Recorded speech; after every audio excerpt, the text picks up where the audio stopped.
This interview is with Ira Green of Marlow, Oklahoma.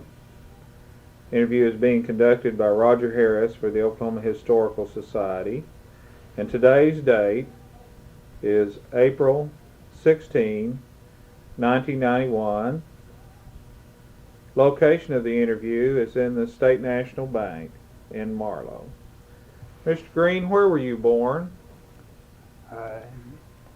North of McLeod, Oklahoma, in Lincoln County, which was Indian Territory at that time, And what year was that? 1905. Yeah. Now, what did your parents do in that area? They were farmers, and they lived there, and it was more or less a sandy country, and my father had some health problems and felt like it'd be better for him if he could get out where the wind blew more and so forth. And so in December of 1910 we moved near Fletcher, Oklahoma, which is located in Comanche County here in Oklahoma. And our first crop here was 1911. My parents were farmers always, and we farmed there, and for about 3 years on what we call the old Gyp Hill. You go back and look at it now, you'd see about 160 acres of factories and what have you, making gypsum there. Mm-hmm. And we thought the old Gyp Hill wasn't worth anything, but it turned out to be the most valuable land around there. What could you raise on that gypsum? Anything? You couldn't raise too much on it, just grass, but of course we had, the place we were on, there was probably 25 or 30 acres taken out by that, which we used into pasture, and of course the other was good farmland, and it was very good farmland. Of course the country was new then because the Comanche area, Comanche County area, was only settled or drawings in August of 1901, so it was relatively new country. Mm-hmm. And from there we lived in Caddo County for about 3 years, and then moved down close to Sterling, Oklahoma, which is in northeast Comanche County, and that's where I finished grade school and went through high school at Sterling.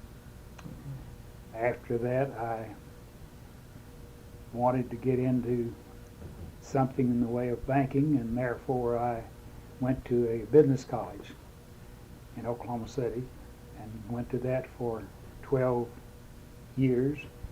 Began looking for a job, as most young fellas do. Now, you went to the business college for 12 years? 12 months. 12 months, I'm sorry. And that was which college? Hills Business College. Where was that located then? 601 West Main in Oklahoma City. Yeah. And after I got out of that, I commenced looking for a job. Of course, naturally, I went to the banks in Oklahoma City to look for a job, and nothing responded. And first job that I got was clerking in this same hotel where I'd been waiting tables for 12 months to go to school. Now, which hotel was that? Western Hotel, 810 West Main in Oklahoma City. And I got a job there as clerk, and I worked there until May the 1st of 1925, which of course was nearly a year at that job. Mm-hmm. Then I came to Marlow, which is in Stevens County, Oklahoma, and at that time I was come down here to work in an insurance agency office, which was run by W.F. Lawler, and I worked in it from May the 1st of 25 till September the 1st of 26, when they hired me to go to work in the bank. Now, did you apply at the bank, or? The insurance office was actually was a part of the bank, mm-hmm. and they knew me quite well. And no, I did not apply to get a job in here. I was back there, and they come back. One of the boys was quitting, and they asked me if I'd like to move up there and start working in the front part of the bank. And so I told them that I would, and that's when I went to work there. So that year was 1920, September the 1st, 1926. mhm. And Now, what was your first job in the bank then? well, we called it teller, and of course it was a job that you done whatever there was to be done back then, because the bank was small. There was only 2 officers and 3 employees, and you posted, you waited on the window. When the day was over, you swept the floor and cleaned the cuspidors, and you done whatever job needed to be done. Mm-hmm. And there was not any loan work or anything like that for a young fellow like that, because he needed to kind of get the feel of banking, and so that was my way of getting my schooling for banking. I'd had a business course, of course, but when I started to work in the bank, I find out that yes, I knew how to run a posting machine. Yes, I knew how to take a deposit, but when you got to actually doing it, it was a different story. And I done about these same things. Of course, there were other jobs, such as the officer sometime was going to loan somebody some money, while they'd write on a little slip to going to loan $200 to Joe Blow, 7 cows, and hand it to you, and you'd go back there to the window, and he'd give you a description of all the security that went on there in the way of the cattle or whatever, and so that way you did learn how to draw notes, and of course it was you done taking the payments of them. Mm-hmm. And I know the first year that I went to work, which of course I went to work the 1st of September, was about when cotton season started then. In Marlow there was 6 gins, and we ginned a little over 18,000 bales of cotton that year, and they, I think, sold it 1 bale at a time, so we had deposits and checking, and we done all that and got through about 6 o'clock, and then you had to work up what we call bills of exchange, which was where the cotton buyers bought the cotton. And so we was getting out about midnight every night, and I told some of them that I'd worked all my life wanting to be a banker, but I was about to change my mind. I thought that this was a little bit long hours, but of course that only lasted until about the first of the year when the cotton was out and so forth. And But how much of the local economy was a lot of it dependent on cotton at that time? I would say that 85% of the economy was on agriculture.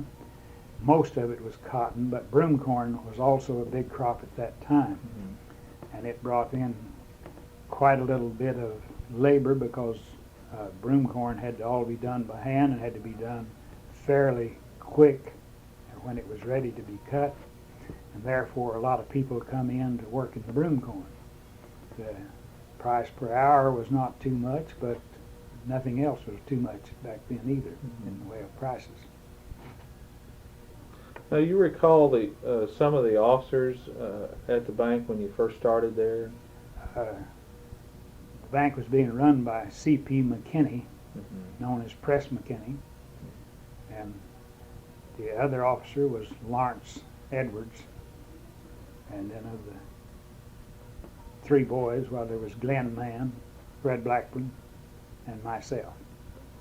Now, how long had the bank been in business? The bank was organized in 1908. It's been in Continuous business? continuous business since that time. Well, now, in those days, the bank was, did the name National Bank have a meaning?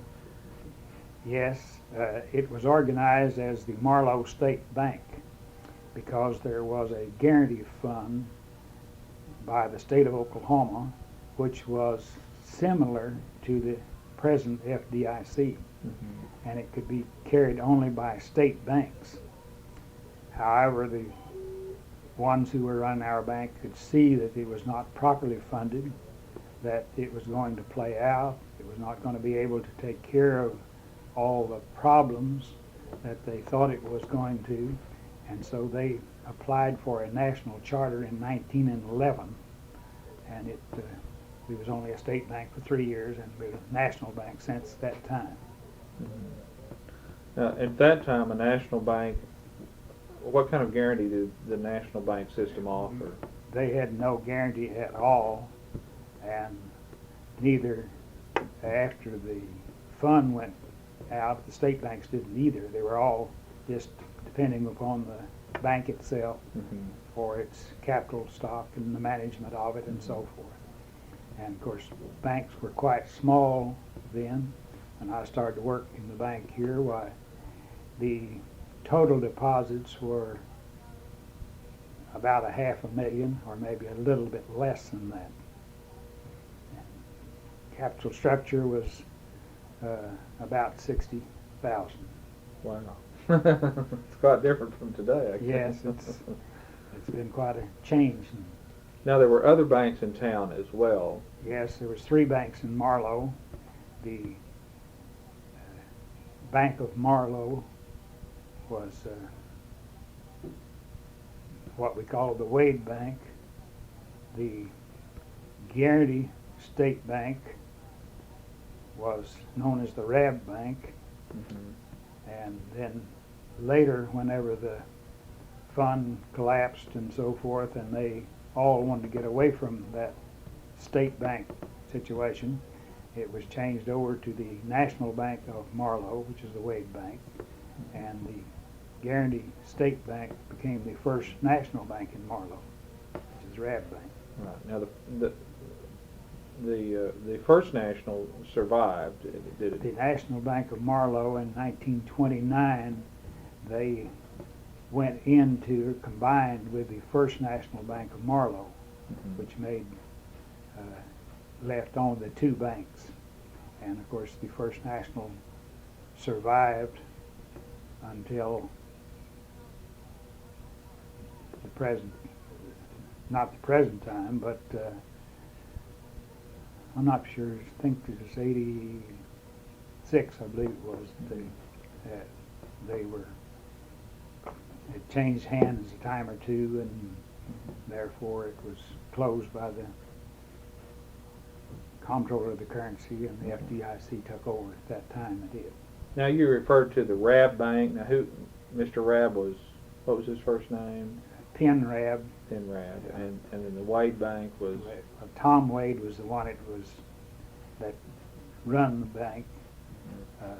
Him and Bill Darnell was, who was brother-in-law of Tom Wade's. They were the ones that run the old National Bank of Marlow. And when did you get to the point where you eventually became a loan officer? About what year was that? The banks back in the earlier times there, in the early 30s, no bank in Stevens County was making car loans. So Mr. McKinney called me in one day and says, I am not going to make people a loan to spend their money. I want to make them a loan so they can make some money. Therefore, I'm not going to make any car loans.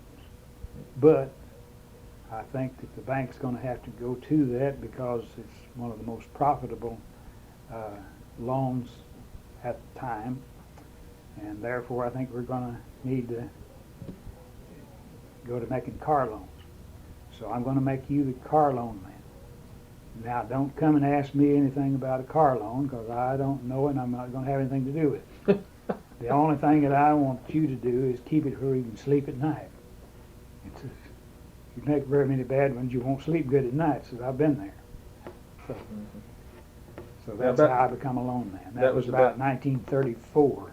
34? Yes, because in 1933 we had the bank holiday, which is one of the dark spots, I guess you would say, of the banking industry, but it was one in which they put it together and created the FDIC to ensure all deposits up to $5,000. Did the Depression impact Marlow and in particular the banks more so you think than elsewhere, or about the same? Marlow has always been as stated, a good agricultural town, and it hurt. Yes, they were hurt everywhere, but it was not hurt any more than anywhere else. Mm-hmm. Because the banks were then there were just two banks, the First National and the State National Bank, and they were both well funded and well managed, and there was never any question about whether they were going to make it or not. It was tough times, yes. Sometimes we didn't pay a dividend, yes. The salaries was cut back, which was the part that hurt me at the time, because, but at least they paid me better wages than I could have got somewhere else, or in the store or something like that. Yeah. And so even though it was not very big wages, fact of the business is I made $75 a month. People now look at it and say, well, how long did that go on? I said, not long, just 9 years. So. But that was probably considerably better than most folks were. Oh yeah, on. clerks in stores was only getting about $12.50 a week, and you Mm-hmm. figured up I was one of the chosen few, to be honest about it. Yeah. In other words, Georgie and I could eat all right. Mm-hmm. Yeah. Now, when you started making the car loans, how did you decide on what basis? I mean, were they principally on new cars? Of course, we made some on new cars, yes, but most of them were on used cars. They were. Yes. And were they largely, or the larger percent of them on, say, medium to low price cars, or? Well, now you'd think they were junkers from the price of them, but a good 2-year car, for instance, of the smaller brake makes like Ford, Chevrolets, Plymouth, and so forth, they would sell for about $400, and you would finance from $300 down on them. And used cars had a good market. They at that time they sold well because a lot of people wanted that price car, and so you'd usually check it over. If the car was in good shape and was somewhere in that neighborhood, because you could buy a new Chevrolet or Ford for $600 or less. Mm-hmm. Did you actually go out and look at the vehicle before you made the loan on it, or? Depending on who they were. If they were somebody I knew real well, who was a customer of the bank, he come in and says, all right, I found a cream puff I can get for $400. I didn't question it. If he was Joe Blow I didn't know and so forth, why, naturally I checked his credit a little bit, and I went and looked at the car, and if I didn't know him very well, I would even check the serial number on it to be sure that I was getting the right serial number on my mortgage. Well, now, if someone got a loan, let's say for a $400 vehicle, what would their payments be? It was a 2-year loan, is that correct? Most of them were 1-year loans, 1 year. $40 a month. I see. So that would be $80 to take care of the insurance and interest, which might be, if you figured it all up, why there might have been some usury in it, depending on what the insurance cost.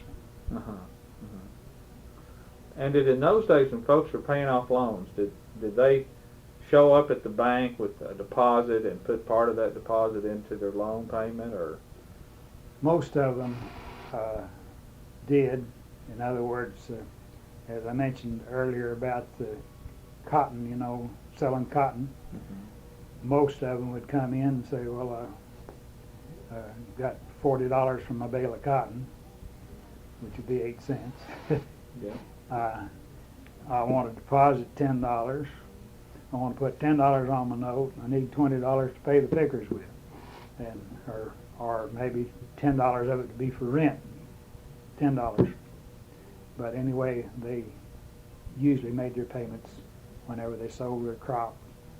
And the broomcorn is, of course, you used to have, it was a one-time deal, and you usually paid off the broomcorn mortgage or for the broomcorn and let them have whatever part they needed.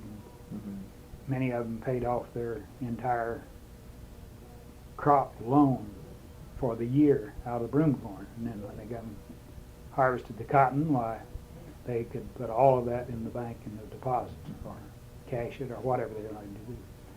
So the banker needed to be pretty knowledgeable about farming, and particularly his area. Yes, and since I was reared on a farm and very close to this area, why, I knew what crops was going to bring, or about what they was going to bring, and I knew about what the yield was going to be after the hot summertime was over. Why, by fall, I knew about what it would be.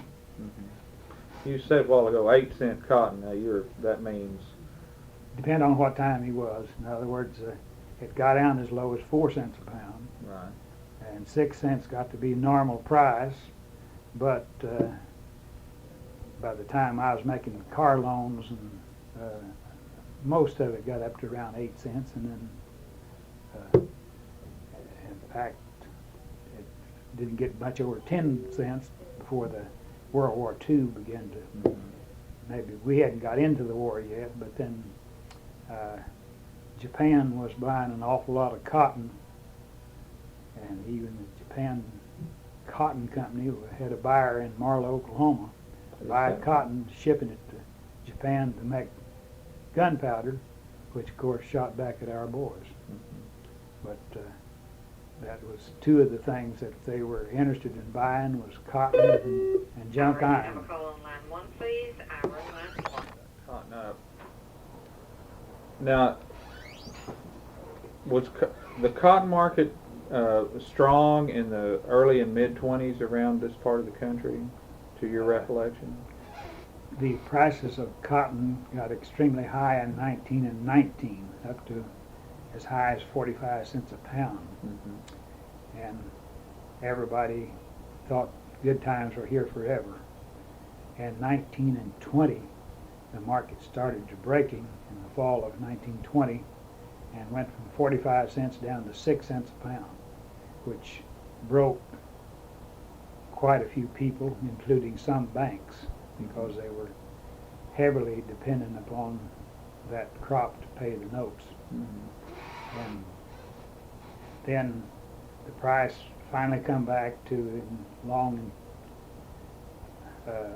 late 22, it got back up to around 20 cents a pound, and it stayed that way pretty well until the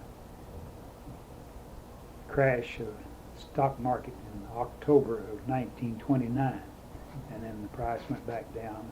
And during the Depression days, it kept getting lower, and it got down as low as 4 cents a pound, and most of the time it held around 6 cents a pound during the Depression times. Now, could the farmer make a living at 4 cents a pound? Couldn't make a living, you make an existence. That's about the way it amounted to. But our rural people were able to stand that a lot more than the ordinary person in a large town, because they did not have any expense. They did not have electricity. They did not have running water, and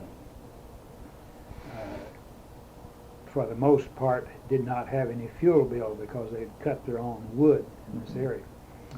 And therefore they raised enough gardens with had their own milk, they had their own chickens, they had everything that they had needed to eat. Maybe not everything they wanted, but everything that they needed in the way of variety. And therefore they lived well. They had no money at all. They couldn't buy anything. And some of them did not have cars, and some of them that did have cars didn't have the gasoline to run them. So they were you can say, well, yeah, they were awfully poor because they just didn't have anything. But on the other hand, they lived well because they lived at home. Now then, if you're on the road out in the country, you have electric bills, you have water bills, you have fuel bills, you have all the expense that we have here in town, sometimes a little bit more, and so it's quite expensive now to live in the country. Now, the other banks in town, or the other bank in town, I should say, survived the 30s pretty much as this bank did. Yes, we both had a real fine relationship. Of course, the profits goes into undivided profits, and then the other part of your capital is the capital stock and the surplus. Well, we had such good relationship with each other that if I wanted to raise the surplus, 25,000, by taking it out of the undivided profits and putting it in there, I'd call the other bank and tell them that's what I'd like to do. They'd say, well, we'll do the same thing, or well, let's wait till next fall, or whatever. We talked it over, and we had a wonderful relationship with them, and if they wanted to do something like that, they'd call us, and we'd do it at the same time. So there wasn't any coming out with saying, well, we've got a bigger surplus than somebody else or something like that. That was not. Mm-hmm. We got along just great. It was a good, strong bank. Both of them were good, strong banks. Mm-hmm. Would you say how would you characterize the bank personnel in the 30s and on into the war? Would you say they were motivated towards service to the customer primarily? Oh yeah, we served for the customers, and there was very little change in personnel, because if you give up this job, where would you going to get another one? Mm-hmm. In 1939, I was the newest person working in the bank at that time, and I'd been there 13 years. Mm-hmm. So you can see there was not much No changing at all. At that time, Glenn Mann resigned and went to another bank. Now, was it common for the average depositor to have a checkbook and to use that process? Well, most of them had a checkbook, I would suppose, but a lot of them never wanted a checkbook, because every store had what we call counter checks, and we furnished them, and all other banks furnished checks. Mm-hmm. And you'd go in, buy something other, and got to give you a check for it. Which bank? Well, you tell them which bank you've done business with. They'd sort through their different checkbooks there and come up with one on that bank, and you give the check that way. If I recall, the local churches had similar arrangements. Every place had checks and everything. Yeah. And because there was no encoding, they were sorted by hand, Mm-hmm. and they were posted by hand, and so we did not have all these encodings Mm-hmm. on checks or Right. sorted machines, because it was all done by hand. And I assume that forgeries and so forth were minimal, if any. Well, of course, you always have little forgeries, but then we done it by sight. In other words, we knew your signature real well. And of course, as I say, I'd been posting books there I posted the ledger of the bank from 26 to 44 for 18 years. I was the one that looked at those every day. Mm-hmm. And I knew nearly everybody's signature. And if it was off any at all, I was probably more apt to catch it than you would now if somebody stole a check, forged the name on it. I guess if you were posting all the time like that, you would also sort of have an idea of what kinds of things folks bought. And Well, yeah, if it's anything out of the ordinary, you check it over pretty good. Mhm. And at various times, not too often, but I might say, well, I don't believe Rodger Harris ever bought anything like this. I believe I better call him and be sure that it's his check. Mhm. And we've done that quite often. Yeah. Now that's pretty much impossible these days. Oh yeah, because the girls over there, they don't know the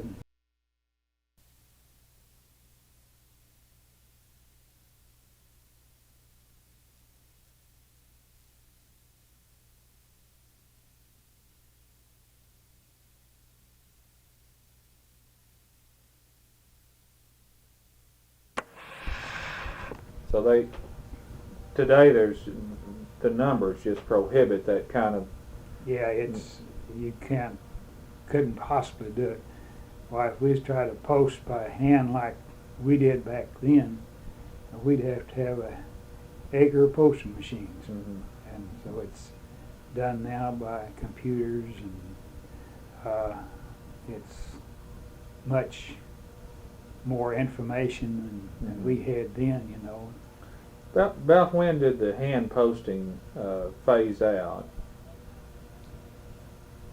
Oh, I would say that hand posting phased out in late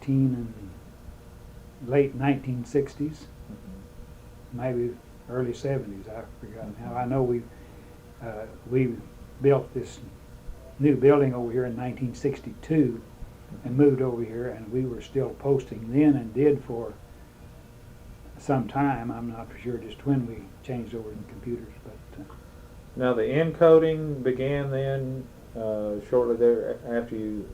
well, it began before that, because some of the banks had begun to go on to sorting machines, and the Federal Reserve Bank then went to sorting machines. Mhm. And so this encoding was put so that they could run them through there and sort the checks by the Federal Reserve Bank, and even some of the large banks, had those.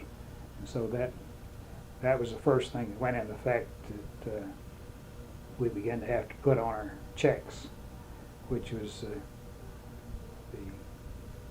get them in the right Federal Reserve District and Right. things like that. And they had to print that on your checks. And then later, after we began to use the computers, then we had to go to printing on the name of the customers on that.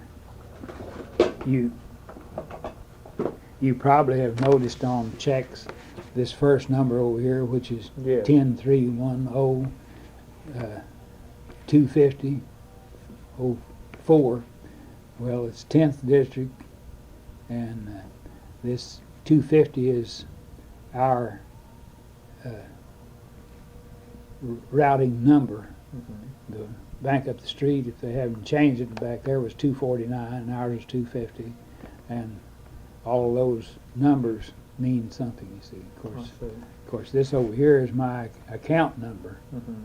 which now the computer just, when you run it through the computer, it sorts it, gets it into the right place and Mhm. the right bank and all of that stuff. So in other words, this 250 is routing number. Our routing number used to be, and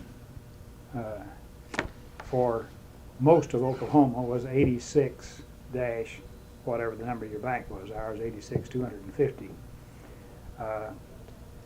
The banks in Oklahoma City was 39 dash whatever the number of their bank was. Mhm. Those were the two numbers for Oklahoma.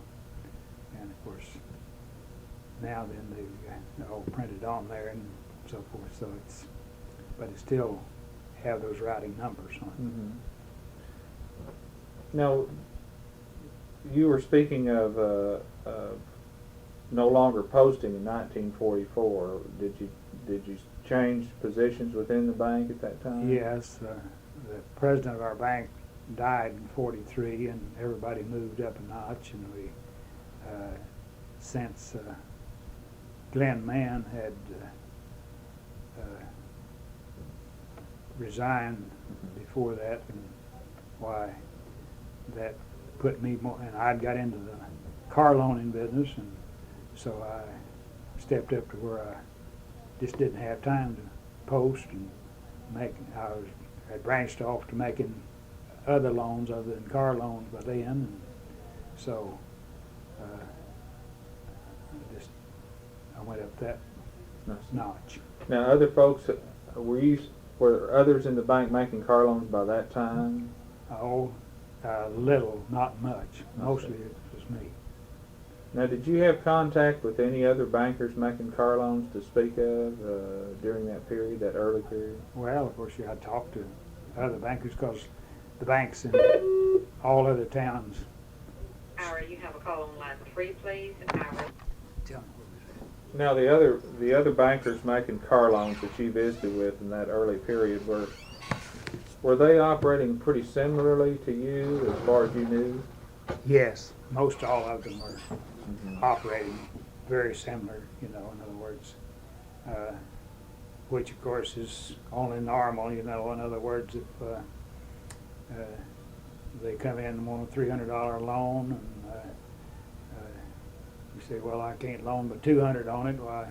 Well, so-and-so down at Duncan or Bank or someplace like that would, well, loan me $300. Well, you scratch your head and wonder, well, reckon I'm being too tight on it, or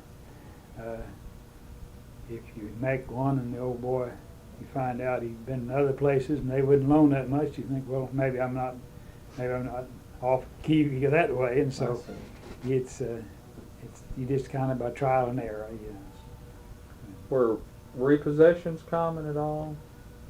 Oh, we didn't have too awfully many of them back then.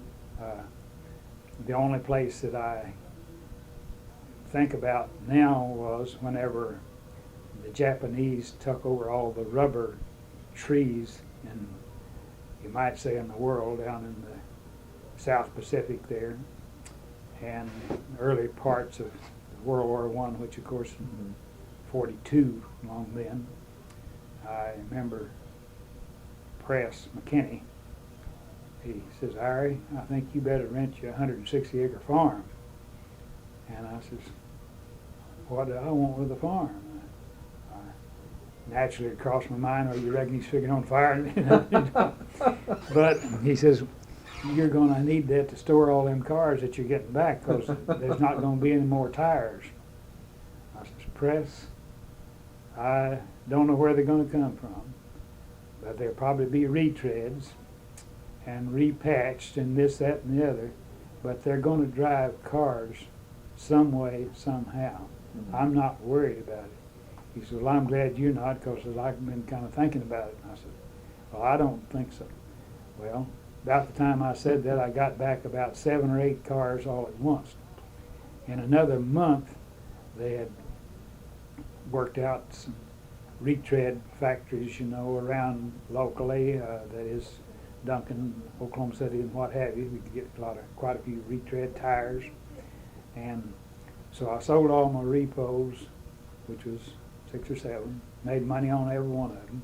About the only repos I ever made money on, but I didn't make money on those. And so we had practically no trouble at all with repos. Now, we still have some, yes, and usually there's some reason for it, somebody damages a car or something like that, that by abusing it.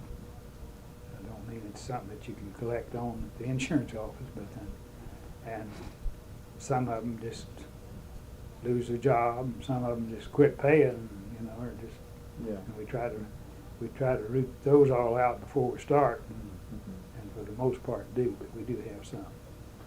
Now, in the 30s, locally, did the local banks floor plan any merchandise that the local merchants had?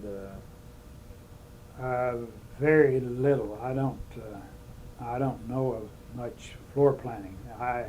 Other than the fact that I did floor plan used cars for people. You know, I had several dealers, the small dealers mostly, that would have 4, 5, 10 cars. But not new car dealers. No, the companies like General Motors or Ford company, they financed all their own floor planning, or did back then. Well, does that mean then that the used car dealer ushered in the floor planning, and maybe not originally, but at least in numbers? Well, it did as far as we were concerned. I don't know how it was other places, but that with us, that was probably the first floor planning that we had done. Of course, we did floor plan some farm machinery back there, some. I don't remember which we done first, but I know we did. But mostly International and John Deere financed floor planned theirs, but there was some that we floor planned. In the 40s, when refrigerators and other appliances became improved and more common, did it have any impact on the bank at all? Well, in the early 40s, during the war times, which was from 41 to 45, there was no cars made, there was no refrigerators made, or anything else, because all the material went in the war. Right. And therefore, there was not anything you could loan on except used stuff.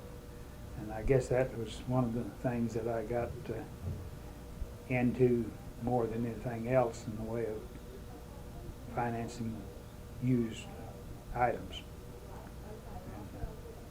So by the end of the war, though, folks then had some disposable income, didn't they? Oh yes, because they hadn't been able to buy anything, you know, and so there was everybody was ready to buy a new car.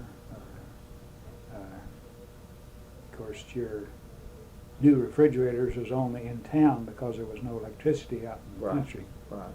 And so those were in town. And of course, everybody was looking for a new car and paying a premium to get them. Instead of trying to Jew the fellow down, you know, where he'd give up part of his profit to sell you the car, he added on to if the price of the car was, say, $1,800, and he'd say, "Well, being that you, I'll let you have it for $2,000." So that's about the way it went. That's not so good. Well, no, it depends on which side of the fence you're on. Sure, The car dealers, they done real well there for Right. a few years. Well, now in the numbers of car dealers decline in the county in the 30s, or did they increase? Oh, I don't think there was much change in the 30s. Now, in the 40s, of course, many of the dealers of new cars went out of business because they could not get any cars. And some of them had to go to the Army or to the service. Right. And so right after World War was over, then there was quite a lot of new agencies started up. Some of them were the ones that had stayed. Others were some new cars being manufactured, you know, not only the brands that you was used to, but then Studebaker and Kaiser Frazier's and Nash's, and all of those were people that agency put in. So in a town this size, you might have 4 or 5 agencies of new cars, where now we only got one. So Now, does that relate, you think, to better roads in terms of the decline from the let's say from the early 50s in numbers of car dealers to better roads, or or they can go somewhere else and shop easily, or how do you explain Well, that? no, of course, one thing was that that the old people wanted the standard car, the ones that was most popular, like Chevrolet, Fords, and so forth, that had a better trade-in value. I'll put it that way.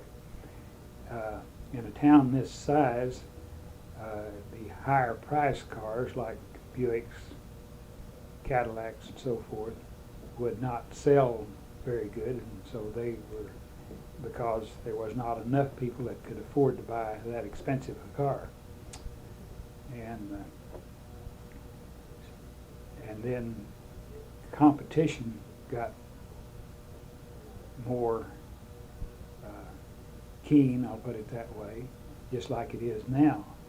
And then television come on where the metropolitan dealers could come on and sell you on volume selling. Come here, we've got them a lot cheaper than any place else.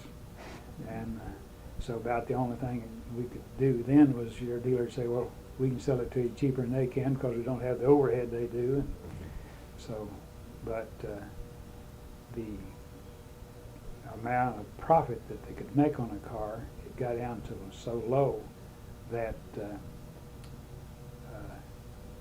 they just, the competition was so keen that it was hard for a dealer in a small town to survive. I want to change the subject just a little bit now.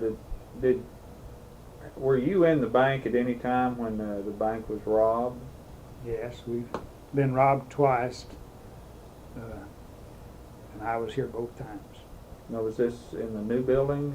The first time was in the old building, and it was November the 7th, 1932, and they come in, and there was three of them come in the bank. There's one stayed out in the car, and there was one out in the country. But anyway, there was three in the bank, and they made us open the safe and give them what money was in the safe, and they took what was in the tills and locked us in the vault and left. Of course, there was some shooting from one of the merchants, Mr. Hodnett, and they took a couple of boys hostage out there and kicked them off down here about half mile south of town. And so it was quite a deal. We finally found all of them, and three of them we got to try and put in the penitentiary here. The one that stayed out in the country, of course, we couldn't identify, so we couldn't do that with him. And the fourth one got caught down in Louisiana robbing another bank before we got him, so they put him in the penitentiary down there for life down in Louisiana. But did you recover the funds then? No funds recovered, because it was probably 3 weeks or a month before we caught them, and all the funds were gone for us. Was that a significant loss, or? Well, at that time, which of course is in the 32, was in the heart of the Depression and so forth, why, it was about $5,000 loss, which is a big loss. Of course, we were covered by insurance, so the bank lost nothing. But now then, you get more than that out of one till. Yeah. The other robbery was in 73, I believe it was. That was after we moved over here, and the bank was much larger, and all they got was out of the tills, and I think there was a little bit they got out of the safe, and it was about $35,000, and it was a one-man job. Now, was he apprehended? Yes, he was apprehended, and he got shot, and they had him in the hospital, and he broke out, and this, that, and the other. So it was quite a deal with him. Yeah. I mean, the funds were recovered in that case. Well, a part of them was recovered. I see. Because it was, he was up there at Dale City, I believe it is, that part of Oklahoma City Yes, anyway. That's where they got him at. And of course, our money was insured. We got our money back right quick. The bonding company got, if I recall correctly, about half of theirs back. Now, in both cases, was it an alarm system in 32 in place? Yes, it was an alarm system in 32 that notified a couple of stores that we were being robbed. And I see. that's, there was not an alarm sounded in So the this is one in a- 73 because they just didn't get the alarm sounded out I see. at that time. But in 70, I beg your pardon, in 32, there was not a federal system or anything like that to process a bank robbery. No, back then it was the FBI. FBI was not operating as a part of the bank part of it, and the Burns Detective Agency was the one that put people on the job. Really? That's interesting. Yes. Did you have, in the earlier days, any discussion from bank management about how to handle a robbery, or? Oh, there was not pro se, there was not any, being a small bank, the only thing was they tell us, now we don't want no dead heroes. The money's insured. Yeah. So of course, we let them have all the money they could get too. I wouldn't say it was all the money, but it was all they could. You mentioned being locked in the vault, but you were locked in the vault in 32 then during that robbery. Yes. And who opened the door? Of course, there was always a crowd come in after they leave, and a fellow hollered and said, if you'll give us the combination, give me the combination, I'll unlock the vault. We could not recognize his voice. He was a salesman, just happened to come in. We told him to get somebody that we knew before we'd give him the combination of it. And so about that time, one of the boys that was out to eat dinner, he come in and unlocked it for us. There was two of us that got locked in the vault, but two employees. There was 4 customers, I believe, 5 customers locked in there with us, so maybe 7 of us in there all together. That was a tight squeeze in, wasn't it? Yeah, well, no, It was large enough? well, it was large enough to hold us. You didn't have room to run and play. Or much want to. No, there wasn't in the mood for that anyway. Well, now, would you say that at least in your experience, that the local banker is burdened with the need to understand the kind of business his customer is in, at least to some extent? Well, of course, you have to understand the business in order to make a loan, an intelligent loan, to them about it. If I know nothing about what you're doing, I cannot help you. And it's that way in making loans. In other words, you can't, if you don't know anything about their business. And so you need to understand it. And as I say, I would say that a great percentage of our loans back when I started to work here were agricultural loans. Just have to make a guess at the percentage, but I'd say 75% of them were. Now then, less than 10% of them are agricultural loans. And those are, for the most part, are cattle loans. They're not crops and so forth. So, Well, now what are the majority of the loans then? you have, Still have a lot of auto loans, I guess. yeah, we still have auto loans and, of course, some agricultural loans and business loans, and most everything that comes up, and of course some real estate. We didn't used to make any real estate, but we do make some now. Mhm. We're a little selective on it, yes, but make some. Well, now, the bank sits here right in the middle of one of the biggest production areas of oil ever, anywhere in the world for that matter. But the bank has not been involved in any petroleum loans to speak of? No, we don't make any loans to drill wells with it, no. People who have production and so forth, we might make them a loan, but for the most part that would be just on his signature and his financial statement and so forth, you see, his income reports and all that stuff that has to go with it. But loaning somebody money to drill an oil well, no, we didn't get into that. That's where a lot of them got hurt. Yeah.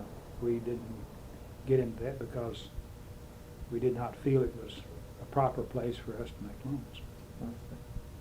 Do you think that had to do with the fact that the bank had done well and grown well without any hitches, that philosophy developed, or? The main thing, of course, that made the bank grow was the general economy continued to be big. Mm-hmm. And then we are the second largest bank in Stevens County. We're bigger than most of the banks in Lawton, for instance. So it's a very large bank, comparatively speaking, for the size of our town.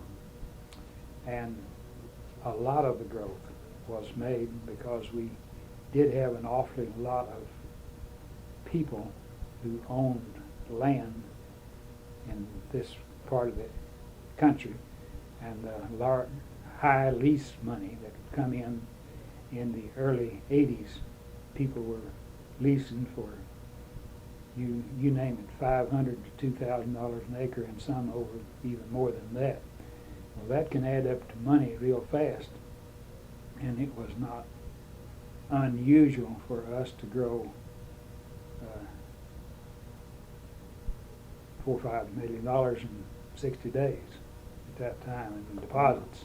Mm-hmm. And a lot of those were elderly people who did not spend the money. They just left it here in the bank and drew the interest to live on and so forth, and a lot of it's still here, as you know, because our deposits are still relatively high.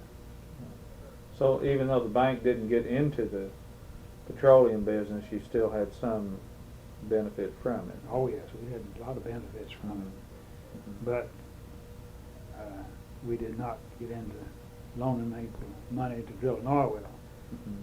because we figured that if you come down and you need to drill an oil well and it's going to cost $1 million and you've got half of it, why, you want to borrow the other half.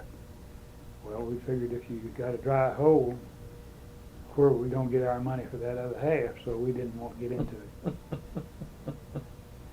You know, if you loan it on a piece of property, you know, at least you got something of it. But you loan it to drill an oil well, all you got's a hole in the ground. Mm-hmm. That don't pay off very good.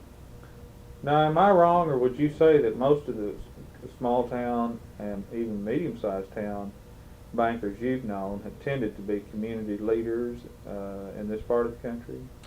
Yes, especially in the small towns, and the smaller the town, the more it depends on it. But if we do not take the lead in civic things in a town the size of Marlow, why, it would just dry up, because we have the people that we could put out there to help. We have probably enough funds to where we can put funds into doing those things, and therefore we take the lead to show you how much difference it makes. And of course, I know it's happened all over. But when I started to work here, we stayed open on Saturday till 4 o'clock, and every other day till 4 o'clock. Then we got to closing at noon on Saturday. And before I get away from that, on Saturday night, when you come down, if you wanted to drive down and watch the people, you had better park your car before 5 o'clock, because you couldn't get a parking place after that. And of course, people went to picture shows and stuff like that, you know, that time too. But we started closing at noon. The Saturday evening crowd began to fall off. I grant you there's other things like television that tuck away from it and so forth. Mm-hmm. But it went down. And finally it got to where we needed to close on Saturday because your people, they work by the hour, and you got to, if you're going to work them over 40 hours, of course you got to pay time and a half and so forth. So we had to close on even for all day on Saturday to keep the drive-in open by switching people around. But when we done that, you come down now on Saturday evening at 6 o'clock when you used to couldn't even park your car, and there's nobody here. And so in the small towns where the banks have gone out, the town has practically closed up. And so I think it is very important that a bank in a town this size or even larger than this take a active lead in the civic part of the community in order for it to, the community to function good. And of course it pays for us because we're service oriented here, and that's the reason why we are a much larger bank than, see, the two banks were always about the same size back in the old days until this one got in trouble. Now then, we're about 3 times the size of it, and have been for a long time, and of course it's been bought by outside interests, and so that makes a difference. But the other bank up here, they are civic minded, the ones that have it now, and they're working for the town just like we are. Mm-hmm. And we like to think we put more people and do a better job, but then I'm sure they feel the same way. Sure. Because they are doing a good job of it. I'll give them credit for that. Well, Mr. Green, we appreciate you spending your time to make this interview for the Historical Society. And this concludes this interview with Ira Green.